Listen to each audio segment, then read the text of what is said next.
Hi friends, how are we doing? I hope all is well with you. I'm really excited for today's little design chat. We're gonna get a little nerdy, a little theoretical, and we're gonna talk about modernism and some design history and mainly just my defense of modern architecture and design. Because with the way that modern architecture is perceived these days, I definitely think it's an interesting topic to sort of unpack. I really hope that some of you watching this are not my regular viewers. Maybe you're even somebody who loves to hate on modern architecture and loves to talk about how they want more classical, traditional, beautiful buildings. If that's you, then perfect. I'm so glad you're here. Allow me to talk a little bit about what modernism actually is and why you probably don't actually hate modern design. You might even love it. First and foremost, I think that modern is potentially one of the most misused words. I've noticed that even a lot of practicing designers that might not have so much knowledge of design history misuse this term a lot. And that's because modern, as it refers to design, doesn't just mean new or recent or current. Modernism actually refers to a distinct theory and movement that primarily occurred in the 20th century. The fact that people think modern refers to buildings built in our modern times is totally understandable. But the more appropriate term for recently built buildings would be contemporary. And interestingly, I would argue that a lot of contemporary buildings, even those that are claiming to be modern, are not modernist at all. But yes, so to avoid confusion, most designers or people with a solid understanding of design history will use the word contemporary to refer to new buildings and modern or modernist to refer to the modernist movement. There's this sound on TikTok that I come across every once in a while, and it's this girl's voice like screaming, crying, and she says, "If you want a modern house, then buy a modern house. Stop ruining all the pretty ones. I want to live somewhere cool one day." And people will use this sound when they're showing their like beautiful historic home or when they're de-flipping a historic house, which is always really fun content. But I just have to say that I firmly reject the idea that homes can either be modern or pretty/cool. I think that that's an opinion that a lot of random people on the street would probably carry. And that makes me very sad because modernism can be so good when it's done right. And what's even more frustrating and honestly like proves my point is that people will use this sound to show off their like perfectly preserved vintage modernist home because they don't understand the difference between modern and contemporary. Anyway, if we know that modern doesn't just mean new or contemporary, then you might be asking yourself, so what does modern mean? And I'm so glad you asked. And if you're somebody that has seen a lot of my content, please forgive me if I repeat myself. Modern design has had many chapters and sub-movements since its early roots in the 1800s. But I would say that a general synopsis of early modernism in architecture and design is that it came largely as a reaction to industrialization, and more specifically, a reconsideration of traditional ornament in a world that was becoming increasingly industrialized and globalized. But the one common denominator between all modernist movements is varying degrees and interpretations of this idea of form follows function, meaning that when we're designing buildings, interiors, furniture, objects, tools, the function of the design should take precedent over any unnecessary, superfluous ornament or decoration. It's this idea that the beauty in design doesn't come from dressing something up, but rather respecting and celebrating something for what it is. And a lot of people hear this and immediately assume that that means modernist design is by definition boring, bland, soulless, and just like cold, right? Like they assume that form follows function, and stripping away unnecessary ornament looks like this: a white box with no interest that is undeniably unpleasant to be in, right? But the interesting thing that I really want to encourage all of us to consider is, what is necessary ornament? Because while it's easy to spot buildings that have unnecessary ornaments, clearly it's possible to cross a line and strip away too much ornament to the point that a space feels uncomfortable. So what is necessary ornament then? And does every space or context have the same threshold for unnecessary ornament? I personally believe that the most talented architects and designers have a distinct sense for how much ornamentation is required to make a space feel good, and they're able to balance that in their designs. And sort of another way of thinking about that within the context of modernism is this question that I like to consider of what is a function and what is a good function. Because when we prioritize the human experience in a space, clearly something like comfort, wanting to be in a space, is an extremely important function. A design like this that is failing to be comfortable is by definition breaking the baseline idea of modernism. I think a really nice way to better understand this idea and how it can actually take shape is to look at design history and the design movements that were happening before, during, and after modernism, because I recognize that this idea of form follows function might sound kind of trivial or obvious. Like, of course, buildings serve functions. At the end of the day, they put a roof over our head, right? But unfortunately, the human experience in a space has not always been, and still is not always, the primary concern in architecture and design. For example, if we consider what was happening just before the modernist movement, in the West in the 1800s, the sort of mainstream design approach was Victorian architecture and interiors. And Victorian decorative arts were defined by flaunting or exaggerating the wealth and status of a homeowner. Like if you look to a city like San Francisco, where there's a huge amount of Victorian homes because of the California gold rush, you can see that these facades have like an insane amount of ornamentation just drenched over them, right? I mean, just looking at some of these columns and pediments and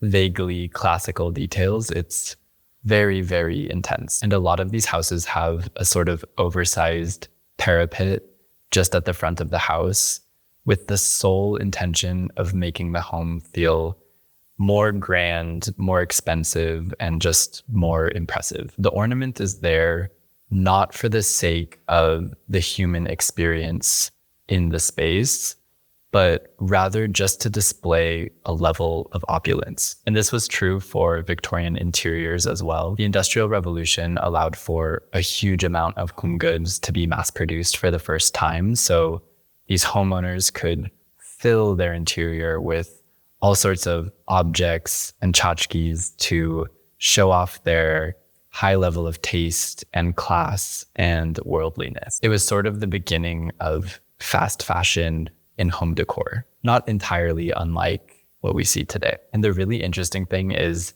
even back then, the methods of production led to objects that lacked authenticity in their material and essence. Like faux marble and faux wood grain were super common. And a lot of these objects were meant to look like they were curated from travels and other cultures, when in reality, they were just mass-produced home goods. And this mass production, coupled with a culture of hyper-consumerism led to some very interesting and important reactions from designers at the time, at the end of the Victorian era. And this is generally regarded as either the beginning or the precursor to the greater modernist movement. A really interesting turning point to look at is the Crystal Palace exhibition of 1851. The Crystal Palace itself was built in London, and this was at a time when this sort of iron and glass construction method was super new and innovative. I think when this was built, it was the biggest glass structure ever, but don't quote me on that. But the exhibition itself was meant to display the newest innovations and cultural developments of the time. And this included furniture and other items related to the decorative arts. And the resounding reaction from leading designers of the time was a serious distaste for what was shown at the exhibition. They found all of these Victorian goods to be artificial and distasteful in their excess use of ornamentation. Ultimately, this prompted a huge amount of discussions and writings about the place of ornamentation in this new industrialized world that these designers found themselves in. I want to read you guys a little quote from Richard Redgrave. This is from his supplementary report on design that he wrote in 1852, just after this exhibition. He wrote, "We have spoken on design and of ornamental decoration. These are two essentially different things, and it is highly necessary that they should be considered as separate and distinct. Design has reference to the construction of any work, both for use and beauty, and therefore includes ornamentation also. Ornament is merely the decoration of a thing constructed. Ornament is thus necessarily limited. For, so defined, it cannot be other than secondary, and must not usurp a principal place. If it do so, the object is no longer a work ornamented, but is degraded into a mere ornament." And this was a really revolutionary idea at the time, right? When you consider the context. These ideas would ultimately lay the groundwork for the arts and crafts movement, which would go a lot further with an outright rejection of industrialization, placing a pure favor on the craftsperson over any sort of industrialized or mass-produced good. And in that movement, we start to see more intentional, function-focused architecture and design. I won't go too deep into each sub-movement of modernism. I think that could be an entire series on my channel. Maybe I'll do that in the future. But modernism spread into this sort of tree or web of all these different timelines and different interpretations of this core idea of form follows function. It would take on different shapes in art moderne, the Stil, the international style, the Bauhaus, post-war mid-century modernism, brutalism.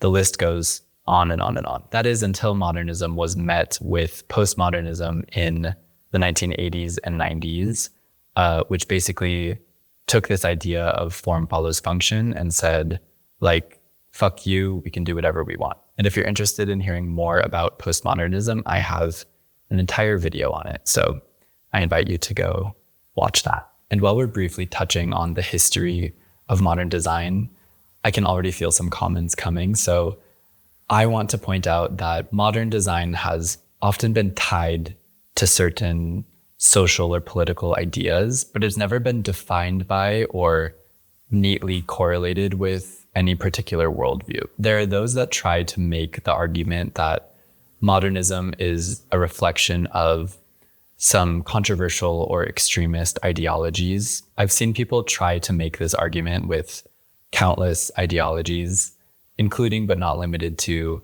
fascism or communism or capitalism and others. And in my opinion, I'll just say, anyone that is peddling such a narrow narrative about the ideas behind modernism is probably being pretty selective with the evidence that they're offering. Like, just to quickly sort of challenge or debunk any sort of simplified narrative like this, the Square Colosseum, built in 1938 in Rome, is a modernist building, and it is an emblem of fascism. That being said, the French Communist Party headquarters is also a modernist design. And there are some deeply, deeply problematic, horrible modernist manifestos out there. Like Adolf Loos's Ornament and Crime, written in 1908, in which he uses a blatantly racist framework to argue that ornamentation is immoral and degenerate, basically citing people that tattoo their bodies in non-Western cultures. In the West, the more civilized society, those that would have tattoos on their bodies would likely be criminals. And he uses that to deem ornamentation as immoral and degenerate. At the same time, during World War II, the Nazi Party used that same word, degenerate, to describe modernism. They not only shut down the Bauhaus, but they actively campaigned against modern art and design. If you're interested, you can read about the Degenerate Art Exhibition. It's honestly really fascinating. But my point in all of this is that modernism is not inherently defined by any sort of political ideology, but it has been used as a tool to promote certain political ideologies. Design can and always will be made political, but if you can find people promoting a design language on opposite ends of an ideological spectrum, I think that just kind of debunks the idea that any of these extremist ideologies are behind modernism.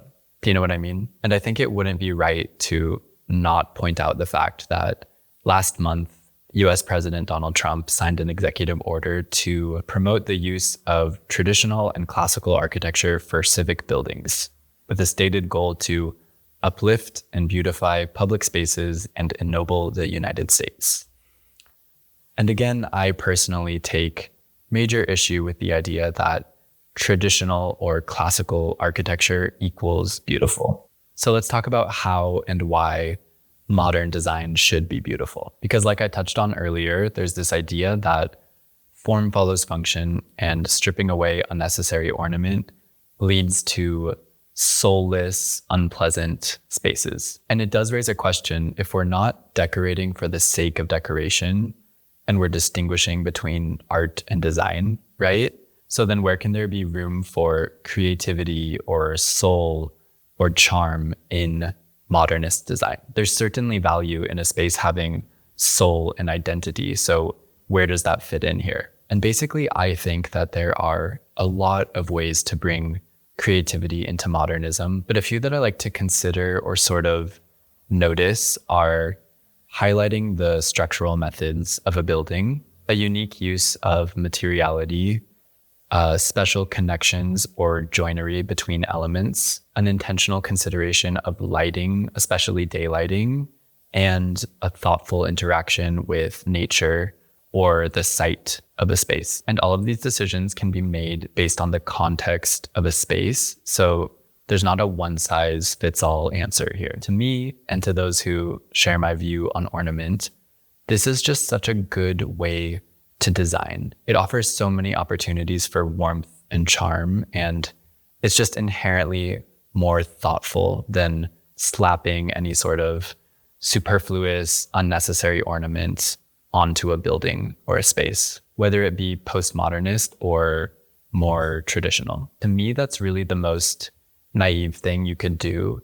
Try to mimic classical ornament, and it happens so much. People design these new build homes and they try to incorporate classical ornamentation, which is just inauthentic in its material and its essence. Like if you see these kinds of columns or pediments on a newly built or renovated building today, these won't be made of stone or even plaster. If you cut them open, they're actually made out of foam, like some sort of prop from Disneyland or a movie set. So my criticism of this sort of design is not so different from the criticism that followed the Crystal Palace exhibition, but I think the methods of mass production are even worse today. I'm sure those guys would be like rolling over in their graves if they knew what was going on in the world of design today. And interestingly, we can see this sort of faux architectural detail and ornamentation at every socioeconomic level. Just a quick Google search of celebrity mansion will give you all of these drone shots of these massive, massive houses that have these fake dormer windows that are in front of a roof that looks like the roof of a Walmart or some sort of commercial big box store. So just to be clear, this message applies at any socioeconomic level. In fact, the ultra wealthy might be the most guilty here. I just think so many people have this misplaced contempt for modern architecture, so they turn to ornamentation to fix it and make their space more comfortable. But I just think that's looking for an answer to this problem in the wrong place. I think we need to think a little bit more critically about what makes a building function well and feel good. And a huge part of this lies within the tried and true scale and proportion and hierarchy that have existed in the built environment for centuries, if not millennia. Modernism gave architects and designers a certain level of freedom to experiment with spatial design, which has resulted in some really wonderful, remarkable buildings. But I personally think the abandonment of traditional proportion and hierarchy, particularly in urban environments, is the biggest mistake that we continue to see with contemporary buildings, because people will compare a building like this to a building like this and obviously prefer the more classical one.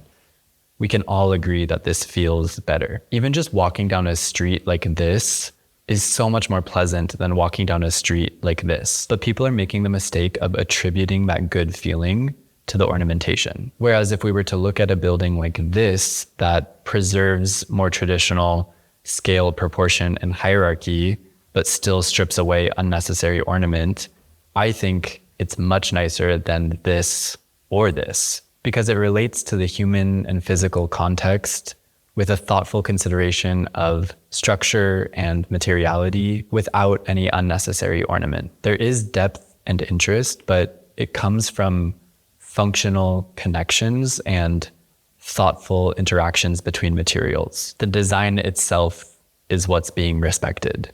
There's no unnecessary fluff, and it just feels good. In my humble opinion, we need many more buildings like this. Instead, under the guise of modernism, we have a huge amount of contemporary buildings that look like this, which is just unpleasant. It flat out doesn't feel good because of the misuse of scale, proportion, hierarchy, materiality, color, you name it. There's an obvious disregard for the human experience, especially when we look at the interior of these buildings. They're oftentimes pretty terrible. I feel like contemporary builders have taken this idea of stripping away unnecessary ornament and used it to cut corners and basically build the cheapest buildings possible, which has just given modern buildings such a bad name. And then to avoid a building being labeled as cold or soulless, these architects will take a page out of the postmodernist playbook and just slap some obnoxious color on the exterior of these buildings. I feel like we see this all the time. They're not using color to highlight any specific element of the design. It's just completely arbitrary. It's like a random painted accent wall being applied to a building. It's just because. And I want to wrap up this little monologue by clarifying that none of my ideas about modernism, function, or ornament take precedent over my value of historic preservation. Not only do I think we should learn from historic buildings, but we also need to respect and preserve them. Those of you that are familiar with the plan that Le Corbusier had to redesign Paris, basically to demolish all the buildings and entirely rebuild it in the name of modernism, I think that is horrifying, and we should all think it's horrifying, and thankfully it didn't happen. That man had a lot of really wonderful contributions to design, but this urban planning proposal was not one of them. But yes, the ideas that I'm preaching about form follows function and ornamentation are for buildings and spaces that we are currently designing or will design in the future.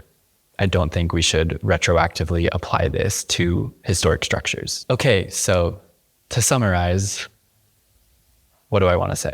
I hope this video made you think a little bit differently about what modern design actually is. Ideally, I hope to reach some people that before watching this video didn't distinguish between contemporary and modern design. And I hope some of you might have a slightly different mindset or framework when you encounter modern buildings in the future. Because while modernism has absolutely had some interesting chapters and notable growing pains, I just fundamentally believe that the core idea behind this movement, prioritizing the human function of a building above all else, that is the ticket to truly wonderful spaces that can benefit the people within them and hopefully stand the test of time.